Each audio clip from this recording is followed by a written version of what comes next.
Before we get into this episode, I just want to let you know that 101 Part-Time Jobs is all about supporting and contributing to this culture we love. We want to support alternative and independent artists. We ourselves are an independent podcast, brand, production company. If you wanted to support us, the best way you can do that is to leave a 5-star review on this episode and subscribe to the show. If you're able to do that, that would be amazing. Thank you. When the holidays start to feel a bit repetitive, reach for a Sprite Winter Spiced Cranberry and put your twist on tradition. A bold cranberry and winter spice flavor fusion, Sprite Winter Spiced Cranberry is a refreshing way to shake things up this sipping season. And only for a limited time. Sprite. Obey your thirst. Oh, Hilton stay, your beds are soft and cozy. No lumpy couch, no stiff futon, no shower line at crack of dawn. Oh, Hilton stay, a holiday you're saving. When you want holiday comfort you can count on, it matters where you stay. This season, enjoy spacious, comfortable rooms and friendly service when you book with Hilton instead. Hilton for the stay. 101. This show is called 101 Part-Time Jobs. Cool. After anyone plays in a band for a couple of years, they're like, okay, all right, this is our work's cut out for us here. And just prioritizing music is, I mean, you tell me, but it's a trip, right? And I know there's a lot to talk about there. Obviously the side jobs, obviously like the stresses and like the rewards from coming back from a good tour, a good gig. How do you look back at, like, I suppose those earlier years when you were like slogging it out? I think there's a cliche there of like slogging it out, but obviously there's a lot of beauty in there as well. But how would you kind of sum up that period of Kingfishr, you know, when you were just not necessarily making money, if you know what I mean? It was great crack. It was like, I mean, unreal. there was some like hilariously terrible hatchet days, but it was great crack. Yeah. Is that because you're doing it together? Like, what do you think it was that made it? The chaos of it. Like, it was like finishing work at 6 o'clock, being like, right, we have a gig halfway across the country at like, you know, 8 or half 8. Yeah, literally, and driving up through. I remember driving through the Wicklow Mountains and just like gunning it because I couldn't go on the motorway because there was traffic, and it was like, Eddie used to be on stage at 8 o'clock and my car was telling me there was absolutely no way we were getting there in time. Like, there's a good 10 like really, really funny stories already. I don't know if we was to dive straight in. Please go into it. I was working selling fire safety equipment. Okay, that's quite a specific job. Yeah, because when we left college, it was like we had done a master's in engineering, and then we went out and we were kind of humming and hawing between getting real jobs and kind of fake jobs, like using the degrees or not using the degrees or whatever. And I was like, right, I'll go out. I got a sales job selling fire safety equipment for Safeguard Security Systems or whatever it was called. And fair play to them. I was not a good boy by any means. I unfortunately used to use the Ford Kuga that they gave us as the band van. Great car. Serious whip, sick whip. That's entrepreneurial. Oh, unbelievable! That company unwittingly funded our fucking travels for about 9 months. Fair play to them. That fuel card. Oh, you got a fuel card. Fuel card money. That's business. Now, I'm not sure if they can legally come after me for saying things like that. No, it's the statute of limitations. How long has it been? It's cool, I'm sure. It's been 3 years. 2 years. It's been 2 years anyway. What does I see? I hear statute of limitation, but I don't know what the limitation is. I don't know. I would say like probably like maybe you've got 8 more years left of that. Then you can cut this out. No, we had a good time in that. But essentially, to cut a very long story slightly shorter, we had a gig at 8 o'clock in Cork City. From Dublin is about 2.5 hours drive. I left work at 5:30. Dublin traffic to get down, and ended up in the back hills in Wicklow trying to get through to some main road that I could get down to Cork. Fitz, meanwhile, in the middle of this was warming up to do the singing. I'm not the lead singer, but I had learnt off the verses of the first 2 songs of our set so that I could sing the first 2 songs, because Eddie wasn't going to make it for the first 2 songs. So I was prepped, I was ready. It was my big moment to shine. And 2 minutes before we step on stage, who slams through the door? But I was actually never so relieved in my life to see Eddie come around. That's like a scene from a movie, isn't it? Yeah. It was. So it was basically never broke stride. It was straight on the stage. But like you're saying, it's like you do all these jobs and you do all these things, and it's like complete chaos. You've no idea what's happening. But ultimately, it's like when you get things right from that, like you come off stage and the gig has gone half decent, you're just like, Yeah. and roll. You know, it's probably a bit on the nose to talk about this, but I mean, this is like real life, right? When you finish school, finish doing your master's degree in engineering, which is obviously a lot of time, a lot of money, a lot of like promise. Like, I'm sure your folks and your family would have been like supporting you and wanting you to do that stuff. Like, Oh yeah, playing music's a risk. huge one. I just got off the phone with my dad about it. What did you talk about? Yeah, he was chatting to me. I was just saying, oh, it's going well or whatever, blah blah blah. Going well. You're headlining a sold-out Kentish Town Forum tonight. Yeah, You're going back and playing arenas twice. going well, going well. But he was like, you know, my dad is like classic Irish father. Like he's great poker face. He's not gonna say too much, but he was like, you know, now you took a big risk. And a lot of lads wouldn't have done it. And fair play to you, but it was very risky, and you were very lucky. And He said that just now. yeah, well, he said it. He loves having a conversation several times. But yeah, well, he's right in a way. Yeah. Like he wants to tell me, you know, he's proud of me and all that stuff. But Yeah. unfortunately, culturally speaking, in Ireland, heaven forfend. Isn't that? I mean, I'm not from Ireland. I'm from northwest London, and where I'm from, playing music is like a bit of a joke. If you say you're playing in a guitar band, people are like, oh yeah, nice one, getting paid a tenner at the pub. I would have thought, from what I know about Ireland and visiting just a few times, but obviously you go to a pub and people are playing the trad. You know, music seems pretty serious there. So is there a tension between like people playing trad in pubs and then doing it for a career? Is there like is there a divide there? Yeah, I think there's definitely a difference between being a musician and pursuing music. Like if you're striving to be a band, that's a load of notions, and how dare you, and you can't be seen to be doing well. But like Irish music is such a big part of our culture, and a tin whistle is put in our hand in primary school. So you'll have a couple of nursery rhymes or a few polkas or whatever to get go, and then that's your door into playing at trad sessions in pubs and stuff. And Like that was your part-time job, like. yeah, it's funny that we're talking about that, because like music was my part-time job for a long time, you know. So it's Well, you were teaching. teaching and gigging, yeah. And when Kingfishr got busy, my parents one day they sat us down having a cup of tea, and they're like, "Oh, it's great that you have the music and it's keeping you busy, but it's great to have it at the weekends, you know." At the weekend. Yeah, a very hard end to that sentence, but they're just like, I mean, we're as Eddie said, we're really, really lucky, and we've come a long way since then. So it's kind of flipped the other way now. You're smart guys. You know what you're doing, right? Jeez.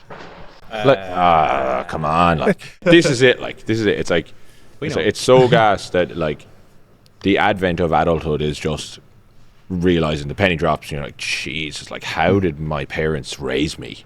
You know, if I were to have a child drop in my lap now, I'd be like, oh my God, like, what are you doing? Well, there's a big thing about this, and I've said it before on the show, but it's true. Like, we live in such a different time to our parents, where our parents could get a job that they would work at, whether they like it or not, for 40 years, Chilling, yeah. and buy a house and be Thatcher's kids, and, you know, like be the nuclear family. We just aren't that anymore. And I think it's kind of like the internet and all that crack and social media has like totally democratized the pathways into it. Like, we did engineering.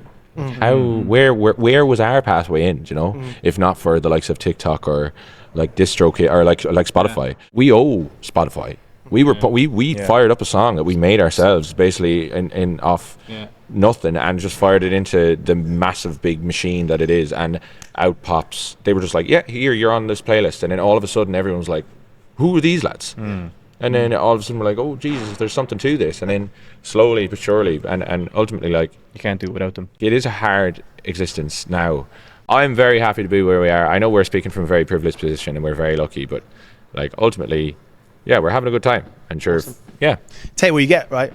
fact. Do, Yeah. you, do you remember the first time you came home with a bit of cash and you're like, okay, maybe I don't need to go to work next month. Maybe I can hand in my notice. Oh Jesus, the beans on eggs on toast fits. We kind of jumped the gun there, didn't we? We did the whole day job and gigging for maybe A summer? 6 months Yeah. out of college. We finished college in like April.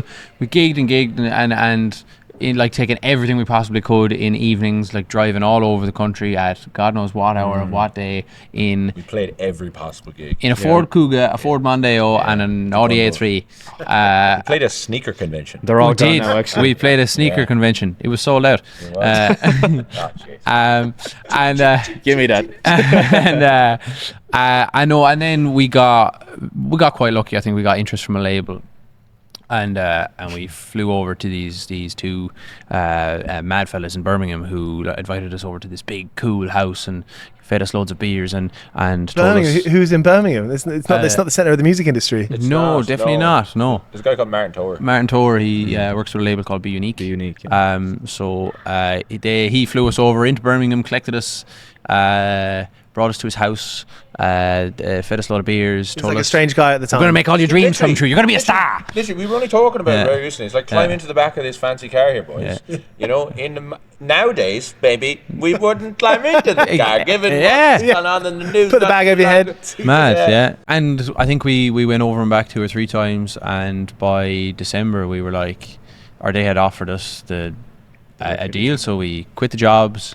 And it wasn't enough money to quit wasn't. all of our jobs, It really, was wasn't. it? No, it No. So we were living. It was cold, and there was no heating. I was. Fuck the Best of heating. times. It was the best of times. kind We of all was. lived in this farmhouse, with just to give the full.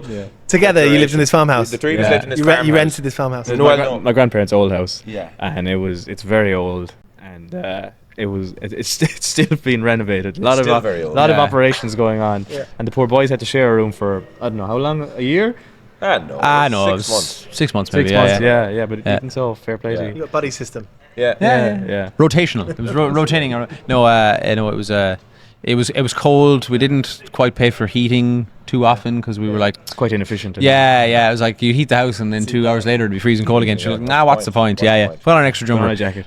It was cold. It was It's cold. that interesting time in music where you can be like a big band or like have like a number one record, but maybe you don't get paid for it for 6 months down the line. Oh, so yeah. so Oh, did you absolutely. have that period where you're like, okay, this is going really well, but actually I'm going home and I'm skinned. 100%. Yeah. Up until Yeah. like very, very, Very very, recently. very recently. Like, Yeah. up until It I was- won't even tell, like weeks. It was Really, paycheck by basic- paycheck. Basically, yeah. Serious. Because it was like, and then that's the Sorry, crazy the part. mic It's is- like, oh, sorry. That was probably the biggest mindfuck. Was like everyone would come up to me and be like, Jesus, you're doing great. A lot of you, fucking, and even like I could, like you can tell when people are like, oh well, lad coming in here now, he's buying the pints. You know, that kind of thing. Yeah. Whereas in your head, you're kind of like, yeah, I should be buying the pints, but what the fuck is going on? There's nothing in here. Like, and everyone's like, oh, you're doing all this stuff and blah blah blah. And ultimately, it's like you actually look at the financial situation of music. It's crazy. Like, Didn't Lewis Capaldi say something about that? He was like, he looked up his net worth and it was like yeah. 8 million. He's like, where the fuck have they gotten that number from? I have £16 in my bank account. I don't know. But it's I mean- just, it's, But you can see how that stuff works. You might have money incoming, but you just don't have it yet, and so Yeah. it's not helpful yet until then. Yeah, no. Well, it's a tricky situation. I think that, especially in like different, it depends on the region as well. Like I know so many people have had to cancel tours because they're not selling tickets, or they are selling tickets, but it actually doesn't make any financial sense. Like that whole thing, and I, like, We need to talk about this. yeah, You know, yeah. and I'm not just saying that because this is my show, but you know, it's helpful to talk about it. It's helpful for the fans to know Yeah. that's how it works. Yeah. Because otherwise, because it doesn't help anyone if they're like if something's in like a question mark box yeah. and there's a misunderstanding. Well, I suppose it's like it's we're in a weird place because what has happened to us doesn't happen to anyone. You know, and like even to like I like maybe we're not the best representation, or I find it very difficult to be part of a conversation when things have gone so well for us and we're in such a privileged position. And I think that there are people who are far more suited and far more knowledgeable on that side of things, because our come up was not normal. Like you're talking to us about, oh my God, you're in a band and you're doing, you know, side jobs for like 4 or 5 years before things go well. Yeah. That's just not us. Yeah. Like we started off and we had every possible advantage just from day dot, for no reason.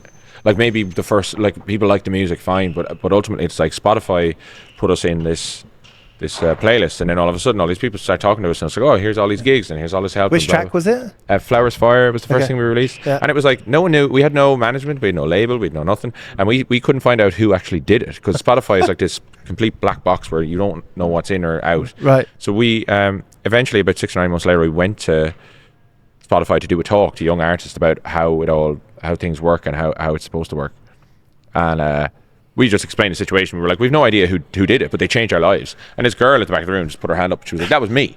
And we went down and spoke to her, and we were like, oh my God, like what was the story? And she was like, oh, well, it was just like, I was filling the last 10 spots in the New Music Friday playlist. And literally, she was just like, click, click, click, that's fucking, firing things in. And just... She made you a career. Yeah. Career for us. Yeah. Yeah, 100%. And from that point of view, it's like, that doesn't happen to people, you know? The far more well-traveled story is that, you know, you do shite jobs, whatever, that you don't care about for 5 or 6 years, and then all of a sudden, after all this scrounging, you get 1 gig and 2 gig and 3 gig and blah blah blah. So as for us talking about like the music industry and the financial struggle that artists who are caught in a certain trap feel, it's fucked. But it goes both ways, right? Because, you know, talk about, I feel even weird saying it, but like there's probably going to be an amount of guilt that comes with that you guys have to speak to each other about and like have to speak to yourselves about. Well, and be like, do you know, funny, never thought about it till right now, Giles. Yeah. Thanks for that. Thanks, Giles. Sound another one. They may fucking do it. Good on you. But I do think we work very hard for it as well. Like, I mean, there was 6 to 12 months there where we put every single cent we had into it, and we worked jobs and also drove all over the country at 5 o'clock once we finished the jobs. I mean, I was in work for 6 o'clock every morning, though I could finish at 3 o'clock so I could drive all over the country. I was up and down to Limerick because you were both in Limerick. It's like we did work very hard for it all the same. It's like I'm not going to sit here and say I was handed everything into my lap either. Yeah. For For sure. I don't think there's one. I don't think it's like, it's not black and white, is it? No, it's not. You do what you can. You try and make it happen. You take the chances. That's Fact what there about is. it. Fact about it. Yeah, no, that's the thing.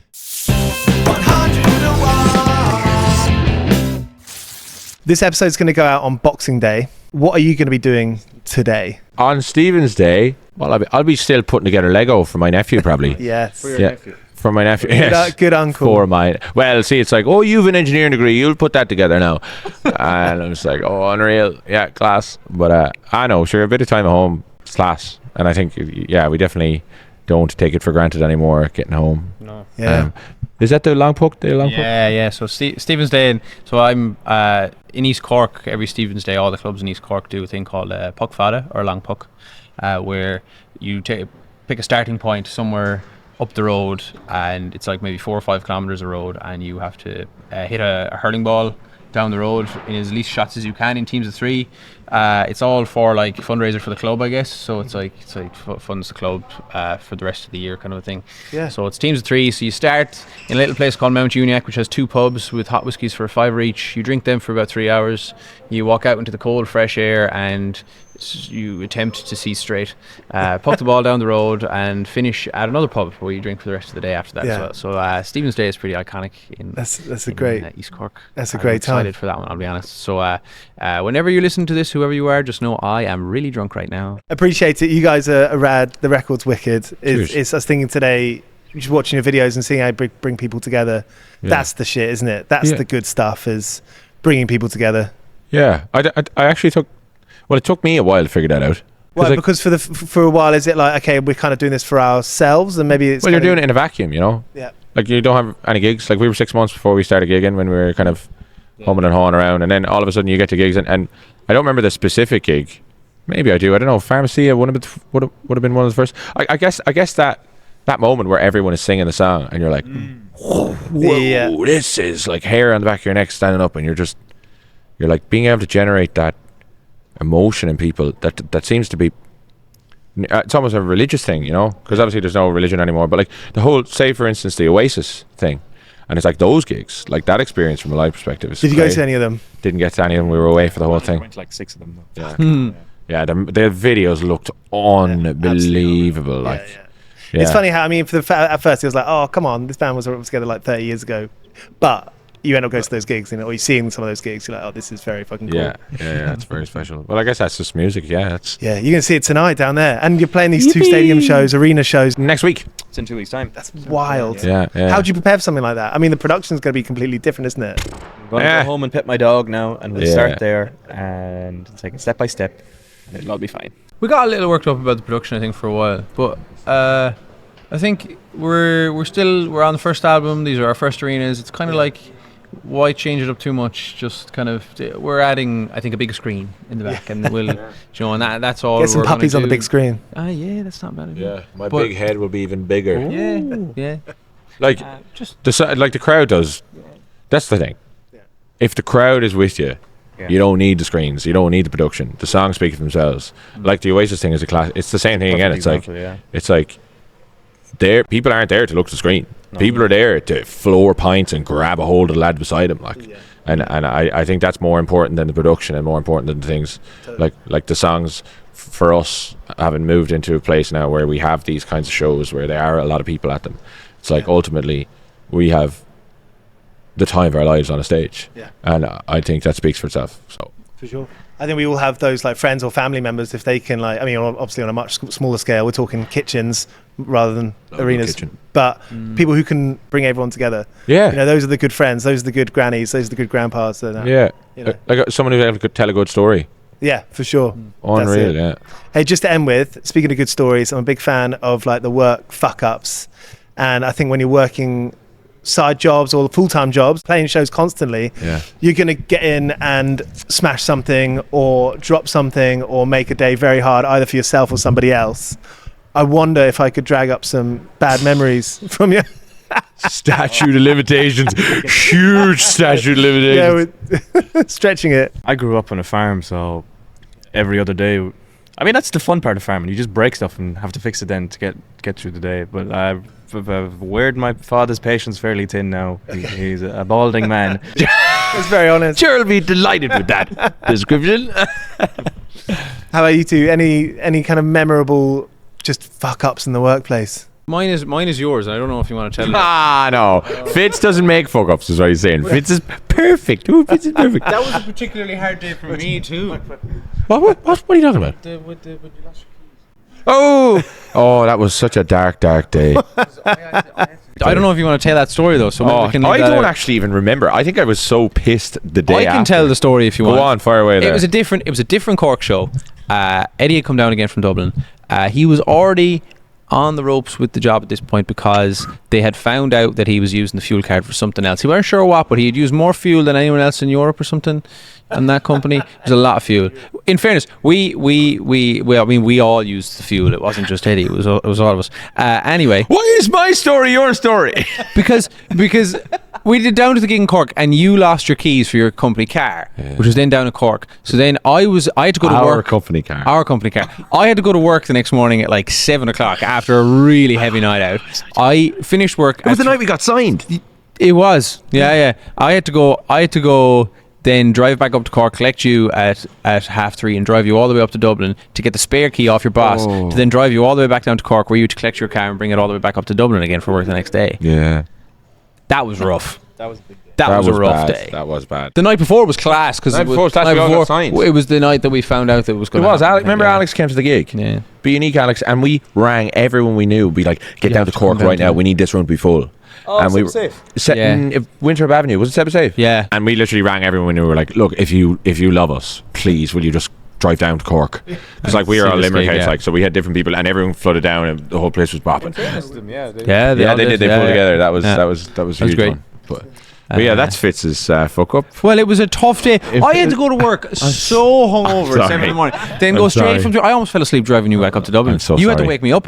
I'm so sorry. I was driving, closed my eyes, and you were like, Fitz! And I was like, whoa, okay, I'm awake. And look at us now! That was the toughest day. That was bad. Very tough. It was a dark day. That was very tough. You must be excited about what's like happening because every it sounded like a job advert here, but like every day is going to be different. Like every year is probably going to be different now forever. Yeah. For you guys. So like, what's your frame of mind? Is it like see what's in front of you and do what you can, do it best you can? Yeah. Just keep an open mind to anything that might pop up. I mean, like as you said, the 2 arenas at the end of the year, were very much bucket list shows. And not too long ago, we played the New Year's Festival in Dublin, and we stood outside the Three Arena, I think about 8 minutes past 12, and we were like, we're going to play there someday, absolutely off our faces. And it came around before we kind of realised, I think. You know? I think the challenge with things going well is keeping the heads and realising that you got here by keeping things simple. And, you know, the threat of, oh Jesus, now let's fucking start adding pyrotechnics everywhere and we'll all start wearing platform shoes and makeup and we'll get out there now and show them what it's really like. Yeah. And the that pressure to be the next thing has to be bigger and better is like voracious, and I think it swallows creativity. I think we're here because we're not taking ourselves too seriously. Yeah. And that is I think that's the most important thing in life. I mean, so whatever happens next happens. We'll just keep writing tunes and taking the piss. I appreciate it. Thank you very much. Thank you. Thanks for chatting. Yeah. Pumps, Cheers. pumps. Cheers for watching. This is 101 Part-Time Jobs. You can find us on Apple, Spotify, and all podcast apps. We've done interviews with Aurora, Kneecap, Idols, Lauren Maybury of Churches, and loads more. So tap into 101 Part-Time Jobs on Spotify, Apple, and all podcast apps.